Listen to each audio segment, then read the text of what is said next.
Everyone. Welcome back. Because of the time change, we're starting a bit late, but I'm so glad that Scott did join us because he's got some awesome material, and thanks for all of you who have stuck with us here. So, I've already given such a great introduction to Scott while we were waiting that without further ado, I'm just going to hand it over to you, Scott, and let you dive in. Well, thank you very much, Dora, and thank you to everyone who waited around and bore with us. So I will do my absolute best to make this worth your while. Dora told you about me, and I won't say anything else, but I would like to thank her not only for giving me the chance to speak, but for what she's doing, teaching about how to finish your thesis faster. I think at this stage in your life, there are few things more valuable than getting this done as fast as possible. And what this means is you're actually saving years of your life by learning how to do this faster by only taking 6, 5, or 4 years instead of 8, 9, 10, or even 13 years to finish. You are getting the most precious commodity that you possibly can back, and that is your time. So I will do my best to try to share with what I have learned about how to finish your thesis as fast as possible. I made mistakes in the beginning of my program that made me waste more time than I should have, but then I learned things to help the process along. So that's what I'll try to share with you here, how to finish your thesis in 6 months, even if you have no idea what to write. The 5 things I'll talk about are how not to break the chain, how to make it impossible not to write every day, how to write even if your research isn't finished, getting the most out of your advisor meetings, and how to get your friends to help you finish your dissertation.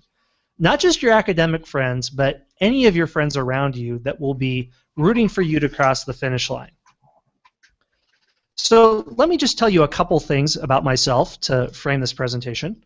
I am a PhD candidate in Ottoman history at Central European University in beautiful Budapest, Hungary, and I am almost finished with my dissertation. I will defend it in May and then get my diploma. It's about 430 pages long total, and the topic is on Christian-Muslim relations in the Ottoman Empire in the late 19th and early 20th century. It was a lot of work to finish this, any dissertation is, and in the case of mine, I had to read thousands of pages of Ottoman Turkish, which is a dead language and a nightmarish mix of Turkish, Arabic, and Persian. In the course of my PhD program, I also wrote popular history books, non-academic books written for a mass audience. Those are 2 of the books that I wrote that I probably enjoyed more than any of the others, History's Greatest Generals and The Most Powerful Women in the Middle Ages. These were 2 of the 12 books that I wrote. And I don't say this to brag, but I just mention it because there were things that I learned in the process of writing non-academic books that made the critical difference in helping me finish my dissertation. There were things that I learned that really unclogged the drain, so to speak. So that's why I mentioned that here. Well, here's where my story really begins with my dissertation. Pretty early on, I got a bad case of writer's block. I finished my qualification exams in 2011. I was set free to do my research for my dissertation. But rather than diving in, I took some more language courses, and then after that I went to conferences and I did good academic things like networking with other professionals, attend seminars. But I did almost no writing on my dissertation. The problem was I didn't know how to start. No one really laid out the process for me, so I assumed that I had to go out there and read everything in existence that related to my dissertation topic. I had to find all the historical sources, find hundreds of documents, thousands of pages. I had to read everything, understand everything, digest it, and then I would sit at my computer and start to produce perfect sentences. That was my idea, but it didn't work that way. I would sit in front of my keyboard, I would write a sentence, I would rewrite it, re-edit it, then eventually delete it. I just couldn't make any progress on this. And there's a reason why I couldn't make any progress going forward, and that is this. The reason is that I was trapped in a mental boardroom. Okay, well, what is a mental boardroom? It's this. We've all been in PhD seminars where you and other PhD students and one or two professors are sitting around. You have a text or you have scientific data, whatever your discipline is, and you're just ripping into every single paragraph and every single sentence, and you're micro-scrutinizing everything. Maybe you've been at a conference where you gave a presentation and somebody stood up and they took issue with some sentence you said, and they went on for 10 or 15 minutes just ripping into you. The point is that you understand how critical it is to be very precise with your language, which is good as scholars, but it's a big problem when you're sitting down to write a dissertation, because when I would sit down to write, I would have a mental boardroom or a mental seminar room where in my head there were other PhD students and scholars I knew from the field and my professors, and they were sitting over my shoulder looking at everything I was writing, and I could just hear their voices criticizing, oh, you forgot this part. Oh, you need to include what this scholar says about this. And as you can imagine, it doesn't make for a very conducive writing environment. When I had that going on in my head, I just couldn't make forward progress, and I didn't know what to do. Well, here's what finally made the difference, and here's what finally unclogged the drain. I told you earlier that I wrote a number of popular history books, and I had a lot of fun doing that. They were not academic. I didn't have to worry about secondary literature or extensive footnotes. I just had to write something that was accessible to a large audience and keep my facts straight. So I tried to learn from great writers who had produced a lot of writing in their life, but also wrote well. And I kept coming across two names. They were Isaac Asimov, the famous science fiction writer from the 20th century, and Ernest Hemingway. They produced an enormous amount of written content, but also wrote it very well. So I got into the writing process and tried to see what it was they did that allowed them to produce so much quality content. Isaac Asimov, for example, he's probably one of the most prolific writers in history. He wrote more than 500 books, hundreds of short stories, and even 90,000 letters and postcards to fans around the world. In fact, he wrote books in 9 out of the 10 major categories of the Dewey Decimal System. Here's what Asimov did to write so much. He decided that, number one, he would write every single day, and number two, he decided that he would write in plain, clear prose. Here's something he said about that. He said, I made up my mind a long time ago to follow one cardinal rule of writing, to be clear. I have given up all thought of writing poetically or symbolically or experimentally or any other modes of thought if I were good enough to get me a Pulitzer Prize. I would write merely clearly and in this way establish a warm relationship between myself and my readers. Ernest Hemingway also had a strategy for writing fast. What he would do is quantify his progress. He decided that at the end of every day he would keep a tally of how many words he wrote, and he had a large cardboard chart in his office where one day it was 450 words, another it was 575, and another it was 462. So that way, if he had a day where he wrote more than he expected, he could go off and go hunting or fishing, knowing that that made up for the rest of that day. Hemingway also was not afraid to write a very bad first rough draft. He would get through it as fast as he possibly could. He has a famous quote that the first draft of anything is garbage. He, as a hard drinker and alpha male, said it in much more crass terms than that, but I'll just say it that way.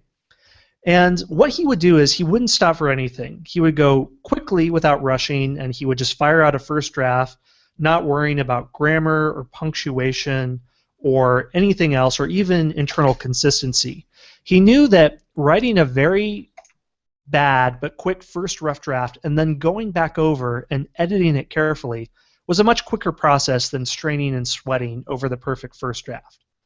So these are a few of the facts I got in mind from Isaac Asimov and Hemingway. And what they did was they helped me to create 5 principles about how to write a dissertation. These non-academic writers gave me great ideas about academic writing. The first idea I came up with was don't break the chain. What do I mean by don't break the chain? Well, it's an idea that comes from Jerry Seinfeld. I'm a child of the 90s, so I was a big fan of Seinfeld back in the day. And Jerry Seinfeld came up with this principle. He says that the way to be a better comic was to create better jokes. and the way to create better jokes was to write every day. But his advice was much better and much more specific than that. Here was the leveraging technique that he used on himself, and you can also use it to motivate yourself to write your dissertation even when you don't feel like it.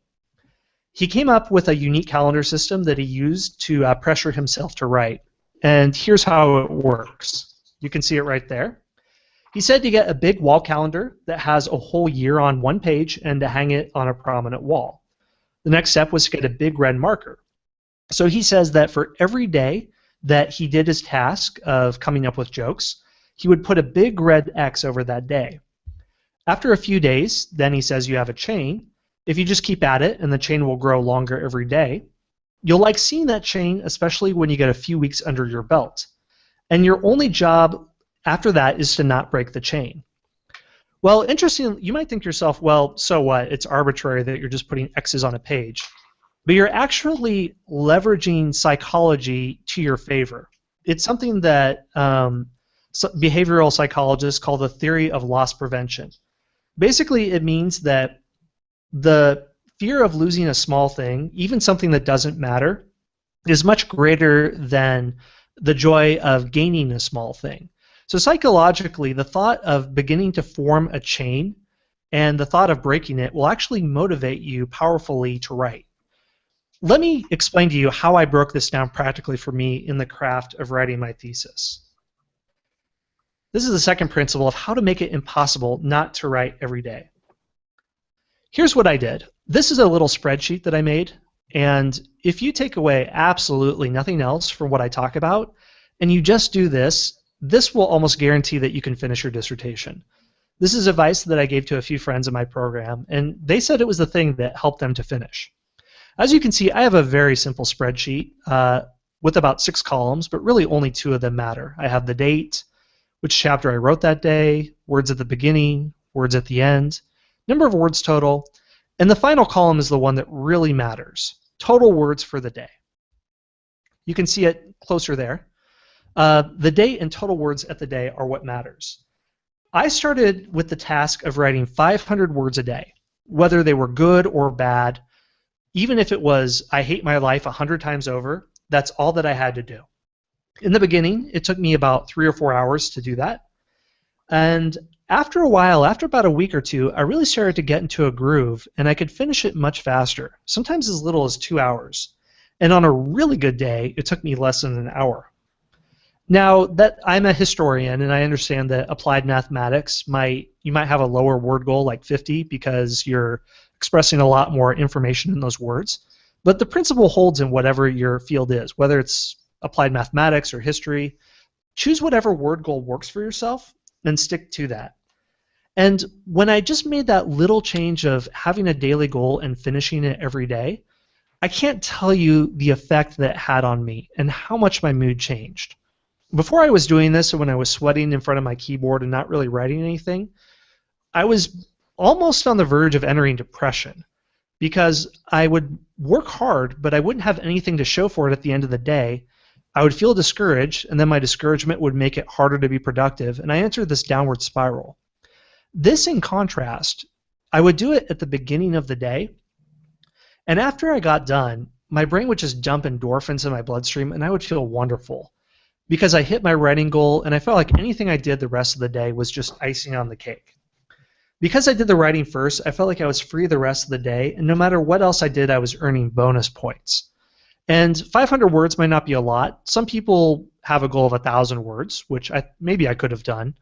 But the point is that it totaled a dissertation after a few months. So those acts of daily writing have multiplier effects that turn into large projects after you give it enough time. So here's a question. Okay, so I said have a daily writing plan, but how do you keep it up? It's a hard thing. You might think, well, I've made promises to myself in the past to do something, and like I thought, okay, I'm going to go to the gym 3 times a week, or I'm going to give up processed sugar. We've all made goals that we put on ourselves that we didn't keep. I've broken many goals for myself, and I didn't stay with it. So you might wonder, well, how do I keep up this goal of writing every day? Well, what you can do is follow the example of Nike Plus. Nike Plus is a sensor system. You might know what it is if you're a runner. It's just a little sensor that you attach to your shoe, and you sync up the data with your iPod or iPhone or iPad, and it just keeps running data. Well, there have been some interesting results that Nike has found with this app that relates to our discussion. Veronica Noon is a runner who attached this sensor to her running shoes, and she just headed out one day to go on a run. She synced it up to her iPod and began keeping track of every step she took. And it wasn't a long run, just 2 miles in 18 minutes and 36 seconds. But it was the start of something really big for her. Since that first run, she's run more than 95 times, logged in almost 300 miles, and about 48 hours on the road. Through that process, she managed to burn about 30,000 calories. So after each run, she synced her iPod to the Nike Plus website, and as you can see, she got a visual representation of the workout. There's a green line that shows how far she went and the peaks and valleys of her speed. But here's what Nike Plus has to do with writing a dissertation. Nike discovered that there's a magic number for a Nike Plus user. The number is 5. If someone uses the sensor and only uploads a couple of runs to the website, they might just be trying out, or maybe they made a New Year's resolution to run and didn't keep up with it. But they found out through hundreds of thousands of user uploads that if a user hits 5 runs, they are massively more likely to keep on running and uploading data. At 5 runs, they've gotten hooked on what their data tells them about themselves. So if you can make a writing goal for yourself, 50 words, 200 words, 500 words, 1,000 words, whatever, and you can make a spreadsheet and fill that spreadsheet out for 5 days, you've basically finished your dissertation. It's statistically much more likely you'll keep up this habit, and by writing every day, that is the thing that makes you finish. So just track your data and do it 5 times, and that is one of the largest determiners of success that will show whether or not you make it. And there are things that you can do that even make it more likely that you'll finish, which I'll talk about right here. Something you can do to make it more likely that you hit your writing goal is to leave notes to your future self. This is an example from my spreadsheet. When I got to the end of my writing day and realized I had more to say, I wanted to make it easier for the next day, because usually when I start out writing, I'd be kind of in a fog and not know where to begin. But if I had notes from the day before, I would just follow these notes exactly, and it made it really easy to jump right back into where I was. This is something that Ernest Hemingway did. He said that he was constantly surprised in the beginning of the day of not remembering where he left off, so he decided to take a preemptive step. Whenever he would wrap up at the end of the day, he would spend a few minutes writing notes on what are the next 3 things I have to do if I'm not out of time, what are problems that still need to be solved that I will have forgotten about next week. So I turned this into a ritual. I would write notes to myself, and then before I went to bed the night before, I would get my computer set up, I would open up my thesis on Microsoft Word, open up any other windows I needed, then I would put my computer to sleep. I would wake up the next morning, just turn the power on my computer, and it was all set up and ready to go. And that way I could jump right into writing. I wouldn't do anything else. I wouldn't check email. I wouldn't allow anything else to come along that could distract me. Then I would get the writing done, and I just felt great after I got it done. And I felt like anything else I did the rest of the day was bonus points. So it's a thing that completely altered my mood and changed my outlook on how I felt about everything. And it turned my dissertation from this albatross around my neck into this task that I knew I was making progress on, and I could see the light at the end of the tunnel. Okay, so you might wonder, well, it's great to write, but what do you do if your research isn't finished? Can you start writing then? The answer is not only yes, but I think you should. I told you earlier that when I was sitting in front of my laptop before I figured out how to do daily writing patterns, and I was straining to produce perfect words, I thought mistakenly that I had to read every source that existed on Earth about my topic. And then once I understood everything, then I would start writing. The problem with this was that not only it didn't work, but whenever I would read different sources, it would pull me in different directions, And I didn't feel like I was gaining mastery over the subject. I feel like I was being pinballed around from thing to thing. What I found instead was that it's better to not worry about writing perfect sentences. When you look at a finished product, when you look at a peer-reviewed article, when you look at a book, you don't realize how many terrible drafts went into writing it. When you write your first draft, the goal is to make a mess and to say anything that comes to your mind, whether it's on the subject or off of it, and not to worry about what you say, whether it's logically connected. The reason why I think it's okay to start writing before your research is finished is because by the process of writing, writing isn't the expression of fully formed thoughts in your head. It's actually a dialectic between what is in your head and what you're trying to express. Writing can actually help you articulate ideas that you didn't even know you knew. I can't tell you how many times I would be reading back over my first draft that I rushed through, and yeah, it was bad, yeah, there were mistakes. But I would be surprised to see things that I didn't know I knew that my unconscious mind produced. I mean, think about it this way. Let's say you're talking with your friend and you make a joke and both of you are laughing, and you didn't think about that joke beforehand. It's not like before you met your friend you were mentally trained to strain to think of something funny to say. If you did, it would be awkward and stilted. Instead, it was just a spur-of-the-moment thing, and you both laughed out of its spontaneity. And in a weird way, writing is kind of like that.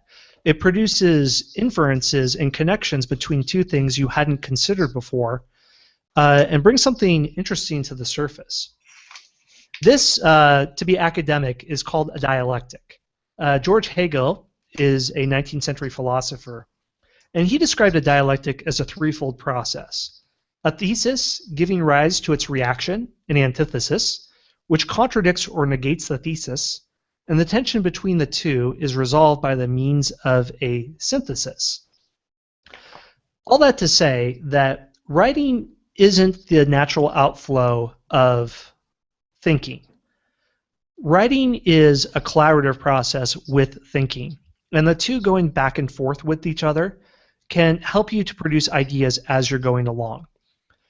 When I was writing my thesis, I hadn't finished my research, but it helped me to, rather than being pinballed around by my sources, I felt like I was actively in dialogue with them, and I was able to craft a narrative in my mind and frame where the oncoming sources were supposed to go. Not to say that I already had a theory and then I forced the data into it, because that's bad scholarship and bad science, but I was engaging with it when I was going along, and I didn't feel so helpless in the process. This is summed up in a book, Writing Your Dissertation in 15 Minutes a Day by Joan Bolker, which is a fantastic book. And the big idea is that writing is a process where you discover what you have to say, because ideas don't emerge neatly from people's minds. They rise up in conversation or in the act of describing them, and you need to provide the proper medium for them to emerge. So your writing helps give you ideas about which paths are fruitful and which are not. You can create the narrative and make sense out of chaos, or as Joan Bolker says, first you make a mess, then you clean it up. The next thing I'll get to is getting the most out of your advisor meetings. This is a pretty straightforward idea, but very helpful, because I didn't follow this when I was first beginning my program, and I think it cost me a lot of time and stress. And that is how to get the most out of your advisor meetings. When I would first have meetings with my advisors, I didn't come with an agenda. I just had very vague ideas. Because of that, they really didn't know how to help me. Or if they had an answer to my question, they didn't think of it on the spot and maybe thought of it later, but I didn't get the direction I needed to get, and I think it really hurt me in the long run. Of course, your professors are busy people, and they don't have time to meet with you all the time, so you really need to make your meetings count. What I would say is that meetings with professors should only be held to make decisions about a predefined solution, not to define the problem. So basically, don't have a meeting without a plan or an agenda. Otherwise, it can wander and be less than productive. So you need to respect your professor's time and drill down exactly what you want to discuss. The way you can do that to extract the exact information you need from them, which can save you weeks or even months of time, is by sending them an agenda. It doesn't have to be very long at all. maybe even just 2 or 3 sentences telling them exactly what you want from the meeting. 9 times out of 10, it turns out that if you can specify what you need, you may not even have to have the meeting at all. They can give you exactly the information you need. Here's an example of an agenda I used. This is far more detailed than anything you need to have. This is just a discussion I had with them about what I should be doing during my PhD program.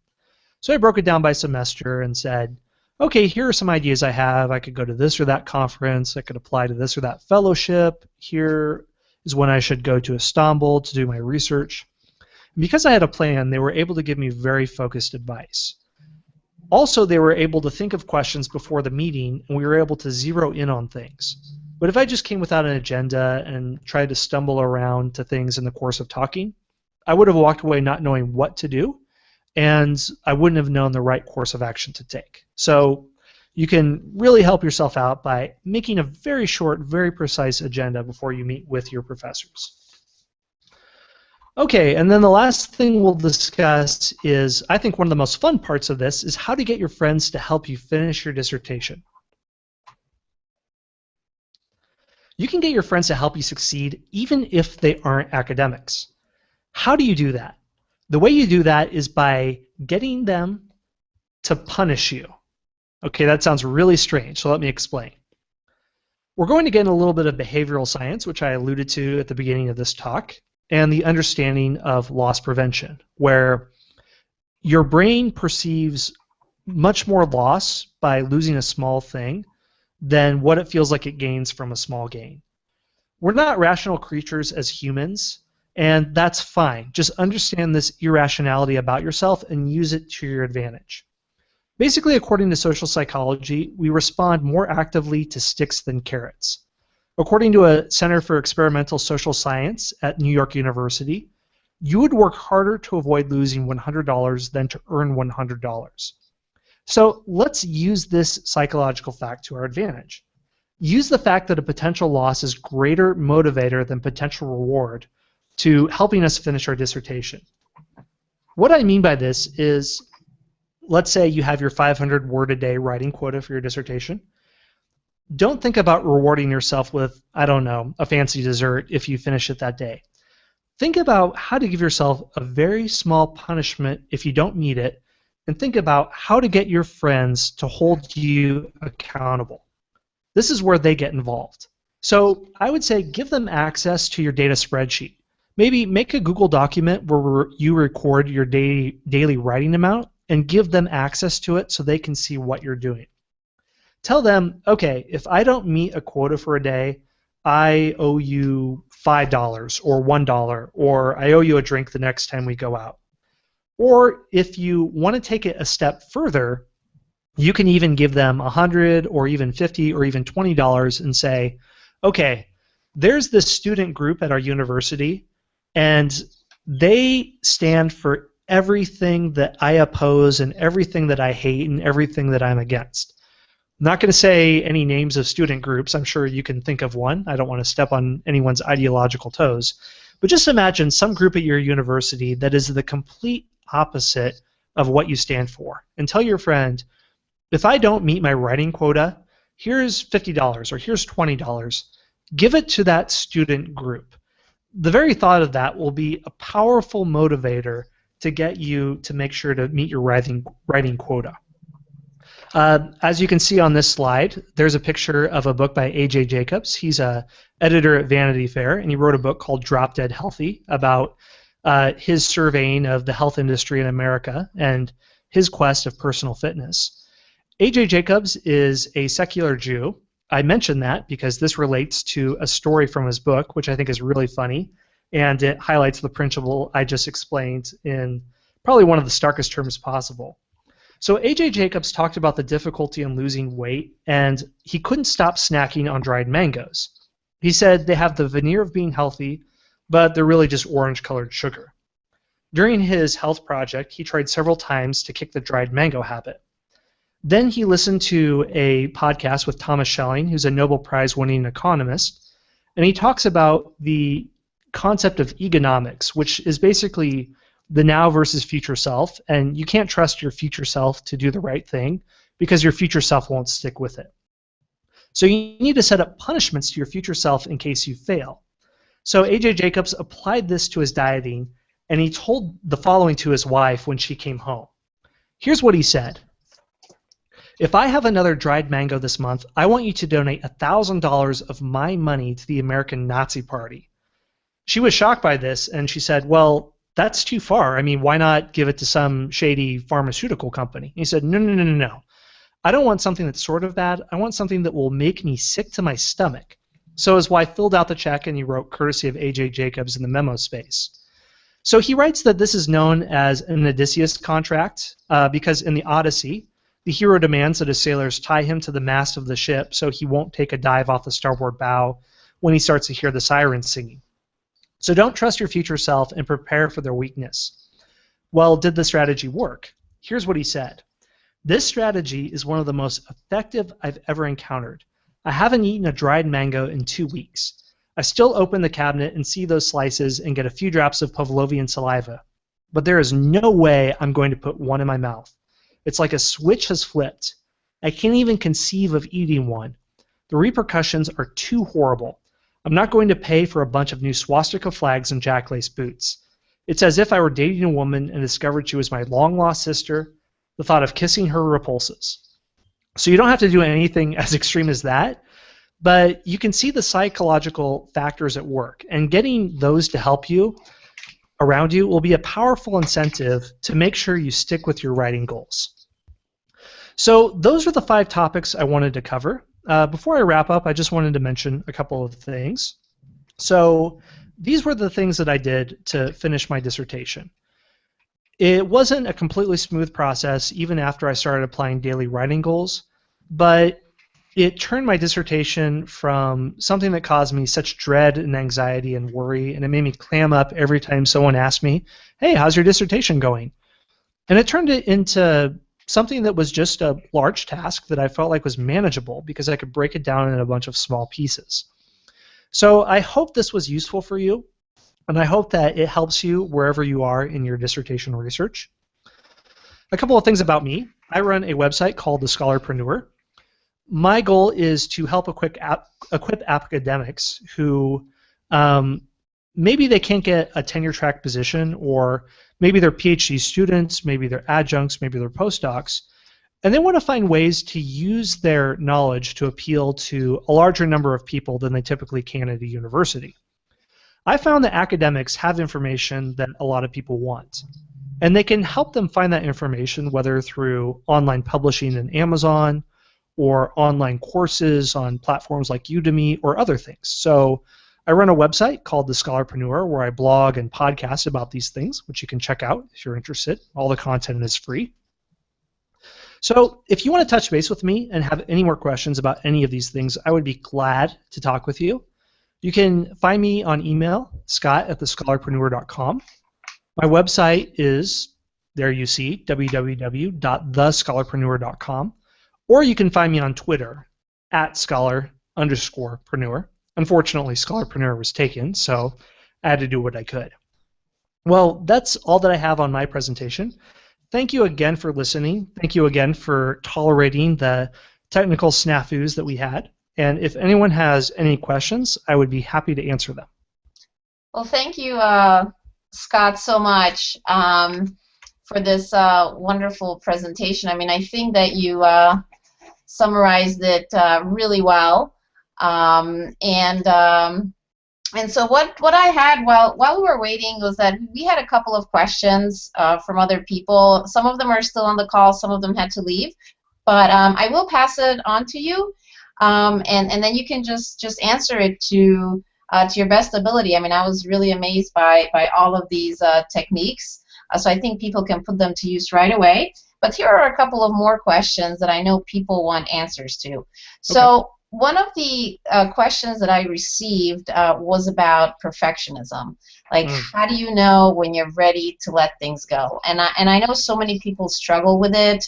And given that you've written so many books, I assume that you've probably run into this problem, but you found a way to let it go. So how do you know when it's good enough to let go? And what advice would you give to students who are struggling with perfectionism?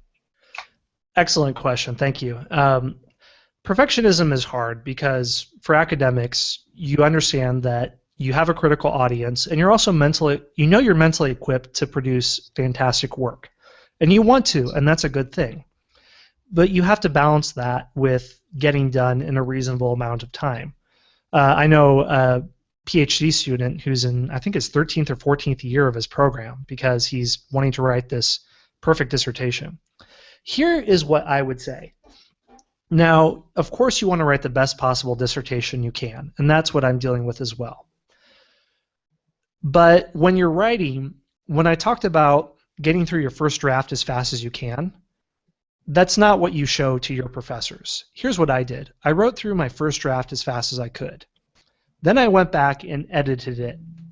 So I had only gone through 2 times. That is the version that I showed to my professors first of all. Now, could I have gone back over and ironed it out more? Yes, but I didn't because I knew that if I was really off in some direction, I needed their input now before I went back over it again and again. I needed them to correct me or give me additional input on what I should fix, and they did. It was very helpful. So they gave me input, I wrote it again, then they gave me more input and I wrote it again, and now I'm finishing and I would say I'm on about my 5th version. My philosophy, and people will differ all over the place on this, is write the best dissertation you can, but realize a dissertation is a passport. It is what enables you to enter the academic world. Yes, you're entering it before you have your PhD, but it's really what lets you cross the divide and be considered a proper part of the academy. So understand that your dissertation will probably be the basis, at least in the social sciences or humanities, of a lot of further research that will be more developed in articles and books and get the full makeover. So understand it as that what would be the difference between a dissertation that was gone through 6 times versus 12 times? Probably not that much. You get to a point where you're starting to hit diminishing returns. Is the difference between 6 times and 12 times worth 3 years of your life? I would say absolutely not. In the British system, people will only spend 3 years in their PhD program. So I think they obviously understand that you need to go through a few times, but here's when I think you're ready to finish. When you realize you're starting to quibble with small things and you're not really changing ideas, and you've kind of gone past the big grammar check and you're just quibbling around for small details, that's the point where I think that you can say that I'm done. And if it's past review from your professors and they're fine with it, go for it. Might there be a couple of small mistakes in there if you go about it this way? Maybe, but is it worth going through it 4 or 5 more times and wasting a few more years of your life? I don't think so. Yeah, Scott, that's really, really great advice. That once you realize that you're just changing small things, you're probably ready to hand it in. And one of the things that people specifically struggle with are individual paragraphs, just writing and rewriting the same sentences. And I think in Joan Bolker's book, she calls it the Penelope syndrome because Penelope kept unweaving her burial shroud. So but this analogy of writing and rewriting paragraphs, do you have a specific exercise or something that you do so that you prevent yourself from doing that? Of rewriting the same thing over and over again? Yeah. Okay. Well, I would say this. After you write your first 1 or 2 drafts, think consciously about what you can eliminate. The good writers will say that you can strengthen almost anything by gutting out about 10%. I worked in journalism before I was in academia, and any round of edits almost always meant shorter sentences, shorter story, and ripping out a lot of the extra fluff. Almost anything is improved by removing rather than adding, unless you're completely missing something, and you'll have that figured out in the first couple go-rounds. By the final rounds of edits, you're, I would say, removing more than adding. One of the first things you can remove is repetition. That's an easy way to cut it down. I would say in my most dramatic round of edits, I probably shortened each chapter by about 20%. Uh, Part of it was removing sources that I had fallen in love with because it took so much time to translate them, even though they really didn't relate to my main point. So it was painful to get rid of it. But a larger part of it, too, was just cutting out repetition. So think consciously about removing at later stages of editing rather than adding. Yeah, I think that that's a great point, and I found that too when I was writing my papers, was that if I cut down on the amount of writing, actually the writing was more clearer, I felt more comfortable, and it was easier to edit. So actually, we have a question here in the chat box about not breaking the chain, and the question is, do you give yourself breaks on weekends and holidays? How do you balance leveraging the chain without burning out and taking time to reward yourself? Yeah, absolutely. You need to know your pace, and I'm a very anti-workaholic person, and I think that the sad thing about academia is if you have workaholic tendencies, it's a profession that very much feeds into that. So it's good to make habits now of not defaulting to working more. I would only work 5 days a week, which is funny because before I came up with the chain, I would work 6 days a week. And even though I wasn't accomplishing anything because I felt guilty of taking any time off, and I thought the way I could remove some of that guilt was by working more. But once I had quantifiable results, I decided, all right, work hard, play hard. So that's my quota. If I can hit 500 words, then I'm good. And I had days where I would go way over, like 1,000 or 1,500 words. And I think one Thanksgiving, I took the whole week off, thinking, well, I have enough words to cover that quota for the whole week, so I'm good. I'm going to reward myself by doing more. I know I talked about carrots and sticks later, but that was, I guess, my one carrot. It would motivate me to get a lot done. So if I had a bad day the next day or just wanted a day off or wanted a holiday or whatever, that was totally doable. And yeah, like set up a system so that if you meet your quota, because you're hard on yourself, also give yourself a break if you deserve it. I would say that. I think that's a great solution because you actually, if you keep log of how much you've written, then you have proof that you met your quota, so you can really give yourself a break and feel good about it. So I think that's a great solution to making progress on your thesis without burning out. So thanks so much for that suggestion. We had another question. This applies more to people who are in the experimental sciences, but I think that maybe you'll be able to answer it if you're working on multiple projects at a time or you're working at home and your family's around. But one of the things that people struggle with who work in a lab is that they have to do experiments and they also have to write at the same time. And it's really difficult to switch gears between writing and doing experiments. Maybe this is something that you can relate to if you've written different things, different projects, or you're doing things at home and you have to write at the same time. So do you have any suggestions, if people need to work on multiple things at the same time? Okay, yeah, thank you for that. And I'm not a scientist, but my best friend is a PhD in microbiology. He just published an article in Nature, so I've been able to compare notes with him about his process and what that's all like. Yeah, I would say this, that separating writing from lab work, I can absolutely understand how that would be a challenge, particularly if you're in a more social environment. With me for writing, I have my own special distraction. I have two small children, which they get up early.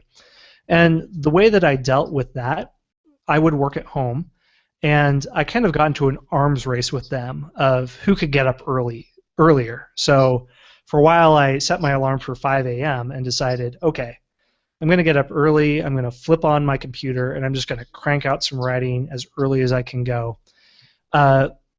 And I found this was really interesting. I'm not saying that everyone has to get up super early, but from my 5 a.m. to 7 a.m. block before they got up, I think I was able to do more in those 2 hours than probably if I had gone from like 1 to 7 p.m., where it's in the afternoon, your blood sugar is dropped, you're way more distracted by Facebook and other things in the afternoon, you're just not there mentally. But when you have that clear focus and you're just diving right in, I could get right into it and go at it no problem.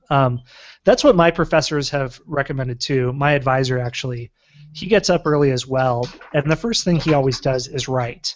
He doesn't check email, and I don't check email at all until I've decided that I've done my morning work. Because I've heard someone say email is other people's attempts to monopolize your time. I mean, you can read one email from somebody or an advisor, or if there's something that upsets you, it just stays in your mind and it's nagging on your consciousness and you can't focus. I've had that. So I decided, no, I'm not going to. There's almost never anything that's an emergency. Um, I almost always ignore my email till 10 or 11. I've done that for years. I've had zero problems because of that. There's never been an issue where I saw something that was critical and I had to get to it at 8 a.m. So whatever works for you, I would say find a time. I would recommend in the morning to think, okay, these 2 hours are absolutely sacred. I am going to write at this time. And then once you get that done, then you can go into the lab and then do your follow-up work and not have to worry about writing or having to do two things at the same time, but you can just focus on one thing at a time. Yeah, thank you, Scott. That's really good advice. I mean, I've read from multiple sources that you really can't multitask, and when I try to run experiments and, during the break, like 20 minutes for an experiment to run, and I try to write during those 20 minutes, that never really worked well. So I think your advice of setting up some time that's devoted to just writing, even if it's only 2 hours a day, can really make a difference. In fact, somebody just left a comment on one of my articles saying that she had to write her thesis while working at a full-time job. And the way she did it was that she got up every morning at 6 a.m. and she wrote from 6 to 8 in the morning. That's all the time that she spent writing her thesis, and that's how she finished it. So that's very similar to your advice from writing from 5 to 7. So there's more social proof that this technique works. So another question that we have is about the word count idea, because as you know, when you edit, you actually cut down on the number of words. So in that case, the technique of writing a certain number of words a day doesn't really hold up because you're in the editing phase now. So how do you hold yourself accountable for editing when you can't go by the word count? Very good question. Thank you. I should have mentioned this. I'll have to file that away mentally. Here's what I would say. Do whatever you can, whatever task you have at hand, make it quantifiable and set up a goal that you have to meet that quota. Let me explain how that works. So I finished the draft where I had the 500 words a day quota. Then I ran into the editing stage. In my first day or two, I really didn't know how to proceed. I didn't have a word count. And I thought, how do I do this? I mean, I have 400 pages I have to go through, and I want to get it done by this date. What do I do? And my wife suggested, well, why not just break down by you have to edit this number of pages per day? I thought, oh, that's brilliant. What? That's so simple. Why didn't I see that? Duh. So what I would do is decide, okay, I broke it down into two segments. I would take 10 pages. I would just take out a pen and write through it and cross out grammar mistakes, and I would fill in notes in the margin and say, okay, do this here, move this back to page 12. I would actually look at a whole chapter at a time, and first I would do a meta-analysis and look at where things have to move around. Then I would go into 10 pages a day and make those squiggles. So the next morning I would have my 10 pages where I wrote. That was kind of like the notes to the future self thing, and I would use those notes to first fix on the computer those 10 pages, and then after that was done, I would take a fresh stack of 10 more pages and write on it. So my day had two segments. I would, in the morning, go through my notes on the computer and fix it, and then after that, I would take 10 more pages and take a pen to paper and write out what I needed to fix for the next day. So it's not 500 words a day, but really it's the same theory where I'm taking a big goal and I'm breaking it down into specific quanta. I'm saying, okay, what's a small task that I finish for the day? And yeah, and that's what I've done at every single stage of my editing process. I mean, the manner of my work changes because the type of editing I'm doing is different. But it's the same theory. I just break it down into a small task each day, and that's allowed me to finish no problem through anything I do. Great, great. I also see in the comments that somebody recommended a service called Scrivener. I don't know if that's Ah, yes. you've heard about it. It says that it counts your daily words, and you can set it so that it counts what you write, edit out, delete. So it sounds like you've had some experience with that. Scrivener is wonderful. I've used it before actually for writing my popular history books, but there are so many people who swear by it for their dissertation because I won't get into the details, but it basically makes moving content around a lot easier. Microsoft Word is kind of a clunky software. I mean, Microsoft Word is designed to to take something on your computer and make a printed page. I mean, that's totally cool for 1995, but because the nature of digital information has changed, Word is a little bit clunky with that, but Scrivener is much more versatile. So you don't need to use Scrivener, but if you can get into it, it's, I think, an investment worth making. Great, great. Well, thank you so much on that. I will make sure to recommend that resource to people in our group because I've only heard good things about it so far. We have one more comment that I think that is really good about the advantages of waking up early to write. And the comment is that if you choose to wake up really early to write, then it's less tempting to go on Facebook and check your email because the whole reason that you woke up early is to write. So, like obviously you're not gonna use that time to go on Facebook. But I will use this opportunity to mention a principle called willpower depletion that you might have heard about. That says that as the day goes on, you have less and less willpower. So early in the day, it's much easier to resist going on Facebook. It's much easier to resist junk food.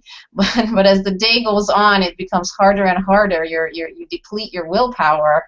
So this goes really in line with your comment about waking up and writing early because then you're not tempted by all of those things.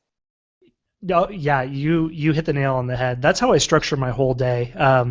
My aunt, who's a farm wife in Iowa, calls it eating the toad, where eating the toad is the worst thing that you could do. So do the thing you want to do least at the beginning of the day because that's when your willpower is the highest. So I scaffold the tasks in my day according to how much I want to do them. When I have a lot of willpower in the morning and I won't be distracted, I do the things I want to do least. By the afternoon, when I know my willpower is very low and any slight hiccup will cause me to just run off on the internet and waste 20 or 30 minutes, I save the tasks that I know are fun. So that way I'll do them because they're fun and I won't be distracted by another thing. Because I know myself to realize, okay, my future self is a lazy bum and my future self is not going to do a hard thing in the afternoon. So, okay, if in a perfect world I would do it and be more productive, but I know myself to know I'm going to get more done if I just do the hard stuff in the morning and then have fun stuff in the afternoon. If I plan for myself an 8-hour block of hard stuff, I'm not going to do it. I'm going to fail. I'll feel guilty at the end of the day, and then nobody wins. So yeah, know yourself and just plan accordingly. Yeah, and what's funny is that we've come a full circle because we had a regular weekly webinar yesterday with the program, and I mentioned the book called Eat That Frog by Brian Tracy, which is exactly the same analogy that you used with eating a toad. So this is completely in alignment what we're going through. So I don't see any other comments in the chat box, so I think you've answered everything really, really well. Do you have any other thoughts for people in our group? I would say the light is at the end of the tunnel. Wherever you are, if it feels like you're not making any progress, just keep going step by step. Just try 5 days of keeping track of your output, and you'll be amazed at how quick the turnaround is when you start to see the speck of the light at the end of the tunnel in the distance. So you will make it. Just keep going, and soon it will all be over. Yeah, this is really great advice, and you know, you're such a great role model for students because in addition to writing your thesis and having your family, you started up your own business, the Scholarpreneur, and I know you provide podcasts that are really inspiring for academics. So you know, you've shown that with good planning, you can definitely do multiple things and do them well. So thank you so much for your time, Scott. I have on the screen Scott's contact information. If you have any further questions for him, you can contact him directly. And if you have any questions for me, you know where to reach me as well. So thank you all so much for your time and for your active participation. So have a great day, and I will see you all on Facebook.